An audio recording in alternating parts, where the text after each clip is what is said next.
दोस्तों, आपको बाबा राम आश्रय के चैनल पर स्वागत है।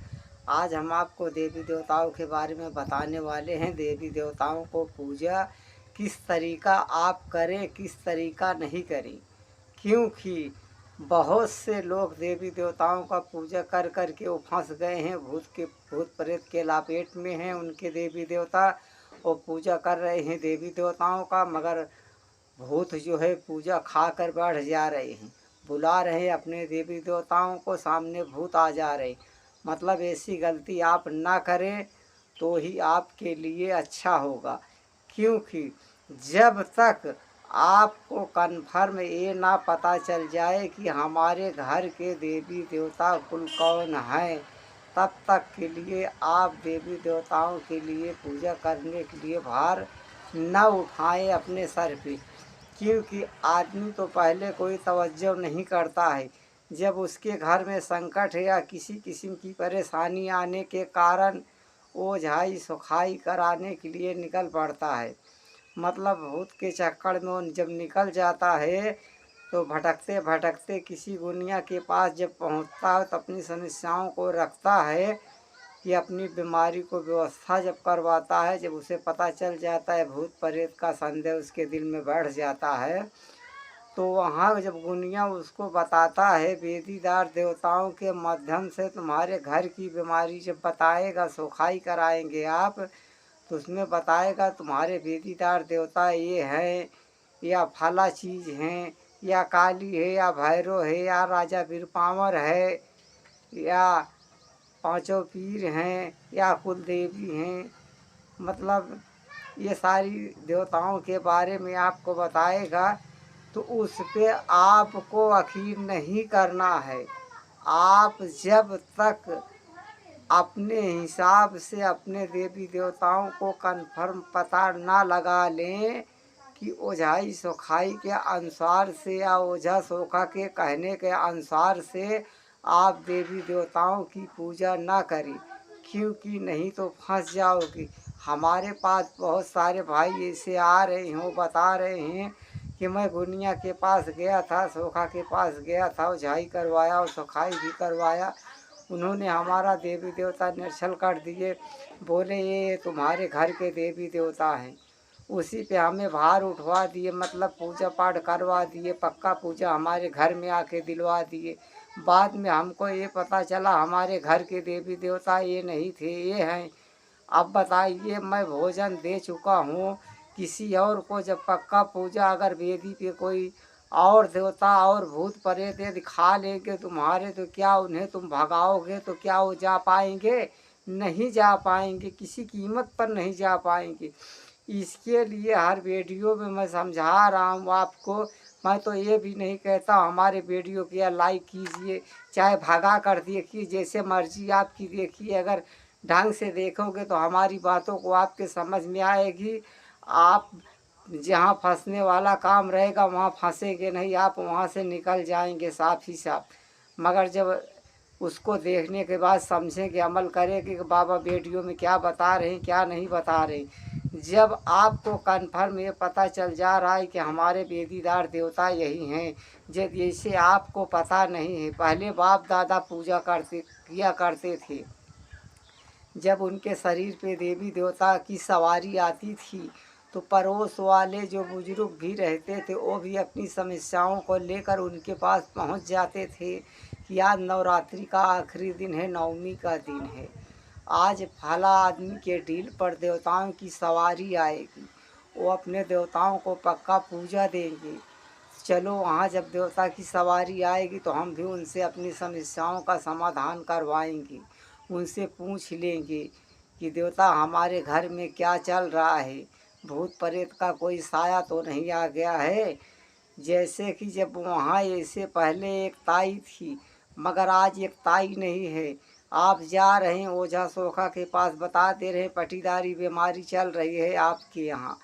पता चला पटीदारी बीमारी नहीं है, झगड़ा अलग से मोल ले रहे हो, जाकर एक दूसरे से दुश्मनी कर ले रहे हो। ये अच्छी बातें नहीं हैं। पहले कन्फर्म पता लगाइए। ओझा सोखा कोई भगवान नहीं हो गए हैं जो बता देंगे उसी पे आप अपना न्योता हकारी खान पान दान सब बंद कर दोगे। आज ऐसा वाकया ज़्यादा करके हो रहा है। आपको ऐसा कदाप नहीं करने का है। जैसे हमने आपको समझाया था, अगली वीडियो में भी समझाया था, ये वीडियो में, कि जब नवरात्रि में देवता आते थे सब इकट्ठा हो जाते थे। जैसे बाप दादा नहीं हैं तो भी अपने रान पड़ोसी से अगर बैठ रही तो उनसे पूछ सकते हो, दादा हो या माई हो या कोई भी हो, कि हमारे पिताजी या हमारे परदादा, उनके उम्र का कोई भी आदमी हो तो उनसे तो पूछ सकते हो कि हमारे वेदीदार देवता कौन थे, हमारे दादा के डील पर कौन आते थे, किस किस को पूछते थे। तो वहाँ से भी आपको कन्फर्म पता चल जाएगा। बाकी ओझा सोखा के कहने के अनुसार से पहले का नियम अलग था। आप लोग भी देवी देवताओं का पूजा पाठ करना बच्चों का खेल समझ रहे हैं। पहले के जो बुजुर्ग थे वो जब देवी देवताओं का भार उठाते थे तो साल साल भर वो चारपाई पे नहीं सोया करते थे, वो ज़मीन पे बिस्तर लगा के सोया करते थे। भार का जो दाना भुजाया जाता है, जो दाना मिलता, ये सब चीज़ों को नहीं चबाया करते थे। एकदम साफ सुथरा रहते थे। होटल की चाय ओए तक नहीं पीते थे। पूर्णवासी या गंगा जी नहाने के लिए जाया करते थे, अपने देवताओं को निर्छल करने के लिए जाया करते थे। गंगा के धारा में देवता निर्छल हो के गंगा की जय बोलते हैं। जो पाप लिए रहते हैं उसको काट कर वहाँ पे फेंकते हैं, वहाँ पे निराधार हो जाते हैं। पहले का दौर ऐसा था। आप ऐसा कोई करने के लिए तैयार नहीं है। मैं देख रहा हूँ कोई कह रहा है अपना सिक्का जमाने के लिए, बाबा मैं मासानी चीज़ को पूज लो, बाबा मैं थान को पूज लो। हमको ये आप बताइए, थान पहलवान वेदीदार देवता छोड़कर यदि आप पूजा पाठ कर रहे हैं, आपके घर में मालूम नहीं है कि आप किस किस की पूजा कर रहे हैं। ज़िंदगी मौत को कोई जाना नहीं है, क्योंकि ज़िंदगी मौत दोनों साथ साथ इंसान के चल रही हैं। कभी भी जो है इंसान के जीवन में कभी भी किसी क्षण भी मौत आ सकती है, ये सब भी जानते हैं। या अचानक आप बहरवासु चीज़ की आप पूजा पाठ कर रहे हैं, अचानक आपकी मौत हो गई, मतलब आप देहांत में हो गए, मतलब आप पर्दा कर गए। हाँ, तो क्या आपके बच्चे को पता है आप किसी मासानी चीज़ को पूज रहे हो या किसी थान पहलवान को पूज रहे हो? क्या बता के पूजते हो? आजकल तो अपना सिक्का जमाने के लिए बहरवासु चीज़ों को बहुत पूजा जा रहा है। वो अगर कभी परेशान हो जाएंगे तुम्हारे बच्चे, तो भी तुम्हारी तरीका चावल लेकर सुखाई कराने के लिए निकल जाएंगे। तो उनको सोखा क्या बताएगा? तुम्हारे वेदीदार में देवताओं में भूत है, ये नहीं बताएगा। बहरवासु चीज़ों मासान पूज रहा था या किसी थान को पूज रहा था या कोई मोहिनी पूज रहा या तांत्र लाइन में गया हुआ था। जब यही कन्फर्म नहीं पता चल जाता है तो बच्चे लोग भी परेशान हो जाते हैं। इसके लिए बार बार वीडियो में समझा रहा हूँ, इतना अच्छा इस अच्छाई से समझा रहा हूँ ताकि आप सबके समझ में आ जाए देवी देवताओं का भार हमें कैसे उठाना है, कैसे नहीं उठाना है, कैसे करना है, पूजा पाठ कैसे नहीं करना है। आपको पैसा खर्चा करने पर भी ऐसा ज्ञान कोई देने वाला नहीं है, मगर आप लोग कोई अमल नहीं करते हो इस पर बातों पर। दर दर मैं देख रहा हूँ ऐसा कोई जगह नहीं है जहाँ ये ओझाई सोखाई का मामला नहीं चल रहा है। हर आदमी परेशान है। भाइयों, इतना भी भूत प्रेत के बारे में इतना भी विश्वास रखो, इतना भी भाग दौड़ करो जितना करना चाहिए। बाकी एक बार दो बार ओझाई सुखाई कराया जाता है, बार बार नहीं कराया जाता है। आप एक दो बार में नहीं ठीक हो रहे हैं, बाकायदे जांच पड़ताल करके आप दवा पानी करा सकते हैं, जिससे आपको लाभ पैदा होगा। भूत प्रेत का मतलब नहीं इस कोमे में चले जाओ कि हमेशा भूत ही प्रेत के पीछे आप परेशान रहेंगे तो कभी ठीक नहीं हो पाएंगे।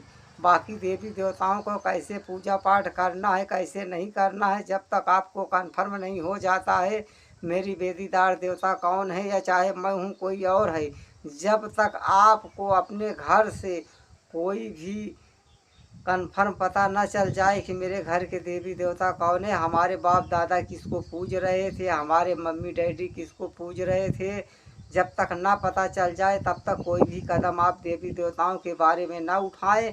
क्योंकि देवी देवताओं को पूजा पाठ करना कोई बच्चों का खेल नहीं है। जब मर्जी गए पकड़ लिए, जब मर्जी गए छोड़ दिए। बहुत का आयुब जलाने के बाद, बहुत शरीर को जला देने के बाद तब जाकर जो है कहीं कुछ कुछ फल प्राप्त होता है। मगर आजकल के लोगों को मैं देख रहा हूँ 4 दिन करेंगे वो भी ढंग से नहीं करेंगे। बाबा हमारे ऊपर देवी देवता नहीं आ रहे हैं, हमको कुछ जानकारी नहीं मिल रही है। आप क्या कर रहे हैं जो आपके देवी देवता जानकारी नहीं दे रहे? पहले अपने आप को उनके पास समर्थित करो, उनके विश्वास करो। ये नहीं है कि किसी जानकार गुनिया के पास आप जाइए, उससे संपर्क कीजिए। कहते नहीं है पानी पियो छान कर, गुरु करो जान कर। जब तक जान परख न लो तब तक किसी को अपना गुरु भी मत बनाइए आप। चाहे मैं हूँ चाहे कोई और हो। मैं तो अपने वीडियो में ये भी नहीं कहता हूँ मैं कोई अल्लाह हूँ कोई भगवान हूँ, आप हमारे पास चले आइए मैं फूंक मार दूंगा भूत उड़ जाएगा। मैं तो ऐसा कभी कहा नहीं, ना तो किसी को बताया। मैं तो मालिक का एक छोटा मोटा भक्त हूँ जिसके उसके विश्वास पर कुछ सिपाहियों के माध्यम से कुछ कार्य करता हूँ। वो भी ज़बरदस्ती में किसी को बुलाता नहीं हूँ। जिसको हमारे सैयद सलार गांजी सरकार पांचों पीर बुलाते हैं, भोले बाबा का कृपा बरसता है, वही हमारे दरबार में आ पहुँचते हैं। अब मैं एक ही बार 2 बार बुलाता हूँ, बार बार नहीं बुलाता हूँ। वो भी जब वहाँ से जैसे कहा है मन में श्रद्धा भावना भक्ति विश्वास जब रहेगा तभी इंसान कामयाबी हासिल कर पाएगा। नहीं कोई कामयाबी हासिल होने वाली उसको नहीं है।